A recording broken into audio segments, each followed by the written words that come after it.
Une loi existe encore aujourd'hui, quelque part dans une vallée irlandaise, qui protège légalement l'existence d'un sanctuaire de léprechauns. Ce n'est pas une blague de bar. C'est un texte réel, jamais abrogé, toujours en vigueur. Et si une clause aussi absurde a survécu à des siècles de réformes juridiques, quel autre secret ce petit pays a-t-il réussi à cacher en pleine lumière? Avant de répondre à cette question, un mot vite fait. Si les mystères de ce genre vous passionnent, abonnez-vous, parce que la suite va vous surprendre plusieurs fois de suite. Commençons par une évidence qui n'en est pas une. L'Irlande n'a pas de devise nationale. Pas de slogan officiel, pas de phrase gravée sur ses frontons. La plupart des pays s'accrochent à une formule, un cri de ralliement. L'Irlande, non. Et pourtant, son identité voyage plus loin que celle de nations 10 fois plus peuplées. 5 millions d'habitants vivent sur l'île. Mais plus de 70 millions de personnes dans le monde revendiquent des origines irlandaises. 14 fois la population réelle du pays. Aucune autre culture n'a autant essaimé hors de ses propres frontières. Comment un aussi petit territoire a-t-il pu produire une empreinte aussi démesurée? La réponse commence par la langue, mais elle ne s'arrête pas là. Loin de là. Le gaélique irlandais est l'une des langues écrites les plus anciennes d'Europe. Les panneaux routiers sont bilingues, des prénoms comme Siobhan ou Taig portent encore la musique d'un temps ancien, et dans certaines régions appelées les Gaeltacht, on parle irlandais au quotidien, comme si le temps n'avait jamais bougé. Mais voici le twist que personne ne raconte. Cette langue a failli disparaître totalement. Au XIXe siècle, sous la pression coloniale britannique, elle s'est presque éteinte. Aujourd'hui, elle revient. Doucement, mais sûrement, dans les écoles, sur les applications mobiles, sur les réseaux sociaux. Une résurrection silencieuse. Et ce n'est pas la seule renaissance que ce pays a connue. Parce qu'économiquement, l'Irlande a vécu l'un des retournements les plus spectaculaires du continent. Longtemps l'un des pays les plus pauvres d'Europe, elle est devenue dans les années 1990 le fameux tigre celtique, une puissance technologique et financière. Aujourd'hui, son PIB par habitant figure parmi les plus élevés de toute l'Union européenne. Google, Meta, Apple, tous ont installé leur siège européen ici. Fiscalité avantageuse, main-d'œuvre qualifiée et un charme difficile à quantifier. Mais derrière cette réussite éclatante se cache un passé bien plus violent. Et c'est là que l'histoire devient nettement plus sombre. Pendant des siècles, l'Irlande a vécu sous domination britannique. En 1922, après une guerre d'indépendance suivie d'une guerre civile fratricide, l'île a basculé. Aujourd'hui, elle reste divisée en deux. La République d'Irlande, indépendante. L'Irlande du Nord, toujours attachée au Royaume-Uni. Pourtant, la frontière entre les deux reste ouverte, grâce à l'accord du Vendredi Saint signé en 1998, qui a mis fin à 3 décennies de conflits connus sous le nom des Troubles. Cet accord est souvent cité comme l'un des traités de paix les plus réussis de l'histoire moderne. Mais tenez-vous bien, parce que cette division politique n'est rien comparée à ce que cache réellement le paysage irlandais. Revenons à cette loi sur les leprechauns. Dans les montagnes du Slieve Foy, une clause juridique jamais supprimée protège officiellement un sanctuaire de léprechauns, sous couvert de la directive européenne sur les habitats naturels. Du folklore reconnu, littéralement, par un texte de loi. Et ce n'est pas la seule chose que l'on croit connaître sur ce pays sans jamais en comprendre la vérité. Prenez la pluie. Tout le monde imagine l'Irlande noyée sous des trombes d'eau. En réalité, elle ne pleut pas plus que la majeure partie de l'Europe de l'Ouest. Ce qui change, c'est la texture de cette pluie. Une brune constante, fine, presque invisible, du brouillard humide aux averses légères. Les Irlandais ont d'ailleurs plus de 40 mots pour décrire ces nuances. Et quand le soleil perce enfin, l'effet est presque surnaturel. Mais s'il y a une légende que tout le monde connaît et que personne ne remet en question, c'est celle de Saint Patrick chassant les serpents. Sauf qu'il n'y en a jamais eu à chasser. L'Irlande est l'un des rares pays au monde sans serpents indigènes. La raison est bien plus prosaïque que la légende. Pendant l'ère glaciaire, il faisait trop froid, et les serpents n'ont jamais eu le temps de traverser avant que l'île ne se détache du continent. Un mythe entier construit sur une absence. Et cette capacité à transformer le vide en légende, à faire d'une terre humble un empire culturel, c'est peut-être la vraie signature de l'Irlande. James Joyce, Oscar Wilde, Sally Rooney, Sinéad O'Connor. Une nation minuscule qui a offert au monde des voix immenses. Mais les mots ne suffisent pas à comprendre ce pays. Il faut voir ses paysages. Et l'un d'eux, en particulier, rend silencieux même les habitants qui y sont nés. Imaginez 40 000 colonnes de pierre parfaitement hexagonales, empilées comme des briques géométriques surgissant directement de l'océan Atlantique. Certains ont longtemps cru que des géants les avaient façonnées à la main. La réalité est presque aussi vertigineuse. Il y a 60 millions d'années, cette côte n'était pas paisible, c'était un champ de bataille volcanique. Ce que l'on observe aujourd'hui, ce sont les cicatrices d'une lave qui a refroidi trop vite, trop brutalement, se figeant en forme presque impossible. Certaines colonnes atteignent à peine la hauteur d'un genou, d'autres montent jusqu'à 12 mètres, soit près de 40 pieds. Une architecture née non pas du vent ni de l'eau, mais de la pression et du temps. Et cette pression, elle semble toujours contenue dans la roche, comme suspendue. À quelques pas de là, sur une falaise de basalte noir, se dresse ce qui reste du château de Dunluce. Construit au XIIIe siècle, il fut le siège du puissant clan MacDonnell, un lieu de pouvoir, de fierté et de sang. La légende raconte qu'une nuit de tempête, une partie du château s'est effondrée, précipitant la cuisine et tous ceux qui s'y trouvaient directement dans la mer. La famille ne s'en est jamais vraiment relevée. Aujourd'hui, il ne reste que des tours sans toit, des murs éventrés et un vent qui semble raconter cette chute encore et encore. Mais ce n'est pas le seul endroit où la ruine côtoie la Renaissance. À 1 heure de route à l'intérieur des terres, une ville entière s'est reconstruite à partir de ses propres décombres. Belfast fut autrefois qualifiée de ville la plus dangereuse d'Europe occidentale. C'est ici que le Titanic a été construit, le plus grand navire de son époque, avant que cette même fierté ne se transforme en tragédie mondiale en 1912. On peut encore marcher sur les quais où il a été lancé, se tenir sous les mêmes grues. Mais la vraie tourmente de Belfast est venue plus tard, durant les Troubles, 3 décennies de conflits qui ont découpé la ville en morceaux, avec des murs de la paix, des barrières de fer, des barbelés, des points de contrôle armés. Pas de l'histoire ancienne, les années 1990. Et pourtant, dans l'ombre de cette douleur, l'art a fleuri. Fresques murales, musique, résilience. Aujourd'hui, des restaurants étoilés côtoient des terrains encore marqués par les bombardements. Une seule question reste suspendue au-dessus de cette ville. Peut-on vraiment guérir sans jamais oublier? De Belfast, direction l'ouest. Là où le béton laisse place à des falaises que presque personne ne visite. On parle souvent des Cliffs of Moher. Presque personne ne parle de Slieve League, qui s'élève à plus de 600 mètres au-dessus de l'Atlantique, soit près de 2000 pieds. 3 fois plus haut que les falaises les plus célèbres du pays. 2 fois plus silencieux. 10 fois plus brut. Aucune barrière de sécurité. Aucun centre d'accueil pour vous indiquer où regarder. Seulement le vent, la pierre et un chemin appelé le sentier de l'homme seul, une crête si étroite que le vide s'ouvre des 2 côtés à la fois. Ce que peu de gens savent, c'est que cette montagne fut jadis un lieu de pèlerinage sacré. Des chrétiens y ont gravé des croix dans la roche, mais certains prétendent que les rituels remontent bien avant l'arrivée du christianisme. Qui adorait-on ici, au bord du monde? Cette question reste sans réponse. En suivant la côte, on tombe sur une ville qui ne cherche pas à impressionner, elle séduit directement. Galway, ses rues pavées noyées de musique, ses pubs colorés où des inconnus deviennent des amis en une soirée. Jadis gouvernée par 14 familles marchandes surnommées les tribus de Galway, la ville est devenue un refuge pour le commerce, la culture et la résistance. C'est ici que la langue irlandaise résiste encore le mieux, que les poètes s'expriment en vers, que la rébellion couve dans les ruelles et les galeries d'art. Et si en marchant le long de la promenade de Salthill vous croisez quelqu'un donner un coup de pied dans un mur au bout du chemin, ne posez pas de questions. Faites pareil.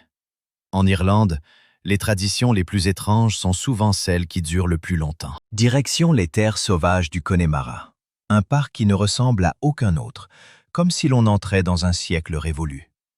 Les montagnes des 12 Bends découpent l'horizon comme des ailerons de requin, des tourbières s'étendent à perte de vue, cachant des mares d'eau sombres et immobiles, et des poneys sauvages errent librement, comme ils le font depuis des siècles. Mais cette paix est trompeuse. Cette terre a connu la famine, l'exil, la survie contre toute logique. Pendant la Grande Famine, des villages entiers ont été abandonnés ici, leurs pierres livrées à la mousse et à la pluie, Certains disent que leurs murs murmurent encore la nuit. Et au milieu de cette désolation surgit l'abbaye de Kylemore, née d'un chagrin d'amour, préservée par des religieuses, veillant sur la vallée comme un gardien secret. Mais un peu plus loin dans les collines se cache une étendue de pierres si étrange que les scientifiques peinent encore à l'expliquer. Ça ressemble à un paysage extraterrestre. Un pavement calcaire pâle et fissuré, sans arbres, sans sol, juste de la roche à l'infini. Et pourtant, des fleurs sauvages y poussent, des orchidées, des plantes alpines qu'on attendrait plutôt en Arctique, des herbes méditerranéennes, toutes côte à côte, dans un équilibre qui ne devrait pas exister. Le secret du Burren se cache sous la surface. La pierre absorbe la pluie, retient la chaleur, crée un microclimat capable de faire pousser presque n'importe quoi. Mais ce n'est pas la seule énigme. Cette terre est plus vieille que l'histoire elle-même, couverte de tombes, de cercles de pierre, de ruines silencieuses.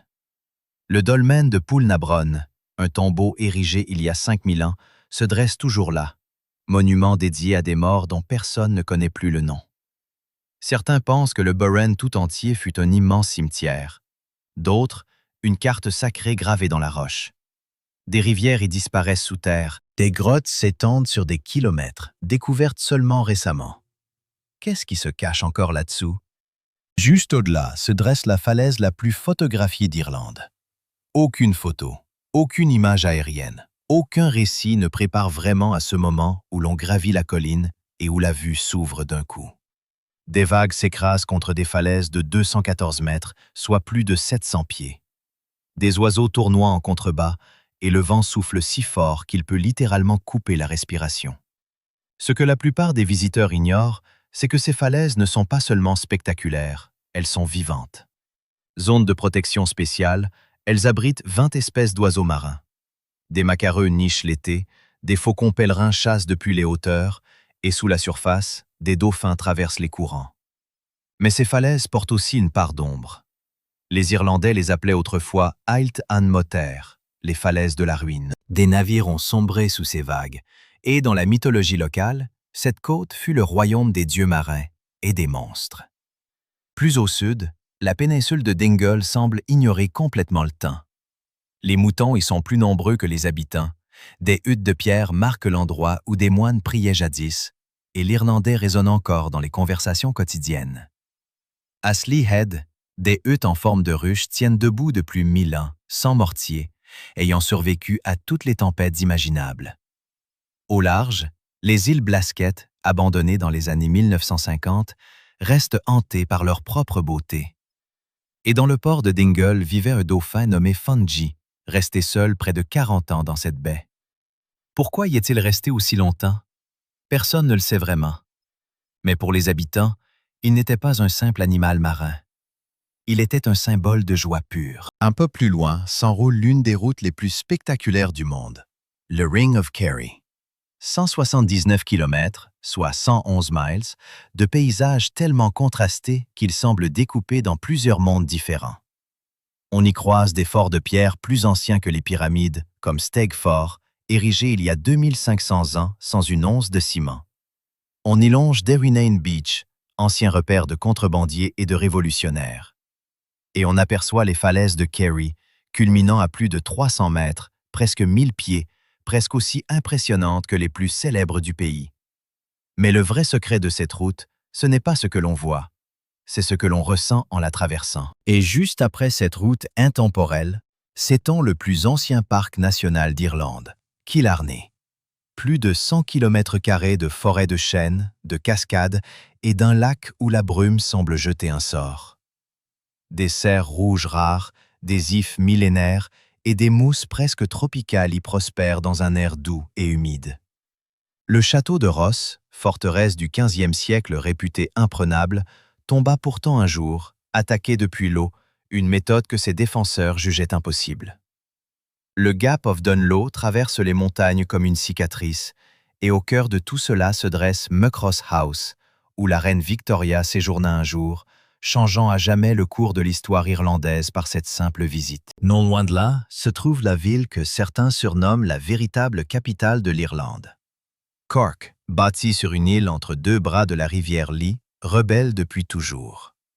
Pendant la domination britannique, elle fut un foyer de résistance et en 1920, une grande partie de son centre fut réduite en cendres durant la guerre d'indépendance, une blessure encore présente dans la fierté de ses habitants.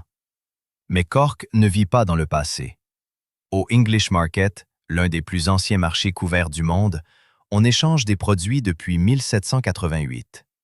La nuit, la musique traditionnelle envahit les pubs et le matin, les habitants font la queue pour un petit déjeuner local presque rituel.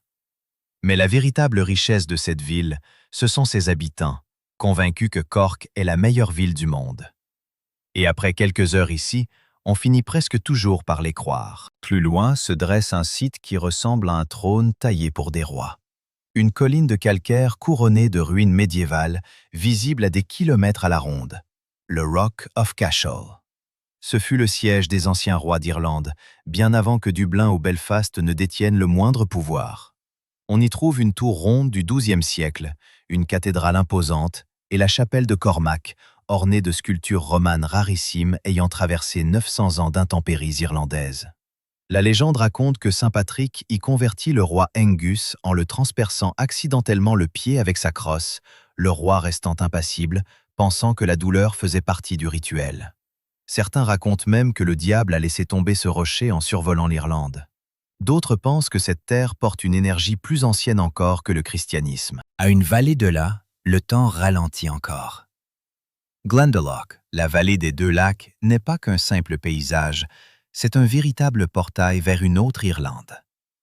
Ce site monastique fut fondé au VIe siècle par saint Kevin, un ermite ayant vécu dans une grotte avant d'attirer des disciples venus de tout le pays.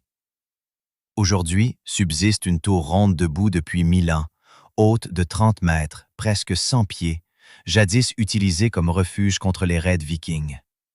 Des églises de pierre, des croix anciennes, des sentiers longeant cascades et lacs miroitants.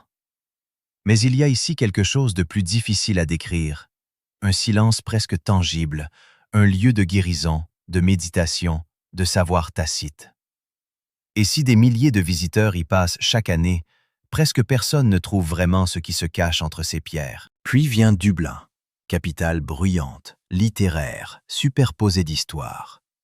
Compacte, marchable, vibrante d'énergie, mais portant en dessous les cicatrices d'une survie constante. Ancien bastion viking, puis capitale coloniale, puis ligne de front d'une révolution. Le bureau général des postes porte encore les impacts de balles du soulèvement de Pâques en 1916, et la prison de Kilmainham Gaol, où furent exécutés les leaders rebelles, reste l'un des lieux les plus bouleversants du pays. Mais Dublin ne s'attarde jamais dans le passé, elle le réécrit sans cesse. Au Trinity College se trouve le livre de Kells, manuscrit enluminé vieux de plus de 1200 ans. À Temple Bar, la musique live résonne chaque soir. Et à St. Stephen's Green, les habitants s'échappent le temps d'un repas, sous les cerisiers en fleurs ou sous un ciel brumeux d'hiver. Pour comprendre Dublin, il suffit de parler à ses habitants. Des chauffeurs de taxi diplômés en philosophie, des poètes derrière les comptoirs de bar. Dublin n'est pas simplement la capitale de l'Irlande, c'est sa voix. Et juste aux portes de la ville se cache un dernier chemin, celui où la mer rencontre le ciel. La promenade de Howth ressemble d'abord à un sentier ordinaire. Plus on avance, et tout change. L'air se durcit, le vent se lève, et le bruit de Dublin disparaît complètement derrière soi. Ici, la terre s'effondre en falaises sauvages, 171 mètres au-dessus de l'océan, plus de 560 pieds, sans rambarde, sans filet de sécurité. Seulement le fracas des vagues et les cris des mouettes. En contrebas, la mer creuse des tunnels dans la roche, et les habitants murmurent encore des histoires de grottes de pirates et de cachettes rebelles. Le phare de Bailey veille sur cette côte depuis 1814, et si la chance est de votre côté, des phoques se prélassent sur les rochers, tandis que des dauphins nagent parfois juste au large. Et c'est peut-être là, au bord de cette falaise, que se trouve enfin la réponse à ce sanctuaire de Leprechaun jamais aboli. Parce que l'Irlande n'a jamais eu besoin d'une devise nationale pour affirmer qui elle est. Elle a laissé chaque pierre, chaque loi oubliée, chaque falaise et chaque ruine raconter l'histoire à sa place. Ce pays n'a pas construit son identité sur un slogan gravé dans le marbre, il l'a construite sur des contradictions assumées. La pauvreté devenue prospérité, la colonisation devenue résistance, le silence devenu poésie. Et c'est peut-être ça, le vrai secret irlandais. Ce n'est pas un pays que l'on visite, c'est un pays qui continue de vous habiter longtemps après en être parti. Dites-moi en commentaire quel endroit de cette liste vous obsède le plus, et si cette plongée dans les mystères irlandais vous a plu, la prochaine vidéo sur les légendes celtiques oubliées risque de vous captiver tout autant.